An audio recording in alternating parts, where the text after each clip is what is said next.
धमकी आमेज खत का मुबहम तस्करा करके ड्रामाई शक्ल देने की कोशिश। वजीर आजम इमरान खान ने जिस तरह अपोजिशन को चैलेंज करके इस्लामाबाद में तारीख का सबसे बड़ा जलसा करने का दावा किया था, लेकिन अददी एतबार से वो इस नौयत का जलसा करने में बहरहाल नाकाम रहे।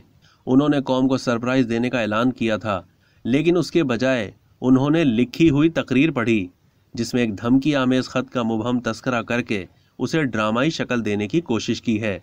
वजीर आजम ने अदम एतमाद की तहरीक को बैरूनी साजिश करार दिया, जो उनकी अपनी ही हालिया तकारीर के मुतजाद बात है, जिसमें उन्होंने कहा था कि मैंने तहरीक अदम एतमाद पेश होने पर अल्लाह का शुक्र अदा किया और 2 नफिल भी पढ़े। वजीर आजम ने तकरीर में धमकी आमेज खत की बात जलसा आम में करके हसास सिफारती इशू को मिस हैंडल किया है। इमरान खान जुल्फ़िकार अली भुट्टो मरहूम को कॉपी करने की कोशिश कर रहे हैं और चाहते हैं कि तहरीक अदम एतमाद की कामयाबी की सूरत में वो सियासी शहीद बन के आवाम में जाएं। वजीर आजम का ख्याल था कि इस्लामाबाद का जलसा उन्हें सियासी तौर पर ताकत बख्शेगा, लेकिन इसके बजाय इसी रोज़ इनकी एक और विकेट शाह ज़ैन बुगटी की सूरत में गिर गई।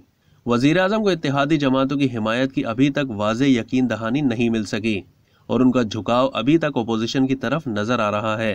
वजारत उस्मा को बचाने के लिए इमरान खान के पास वक्त और ऑप्शंस दोनों ही कम रह गए हैं।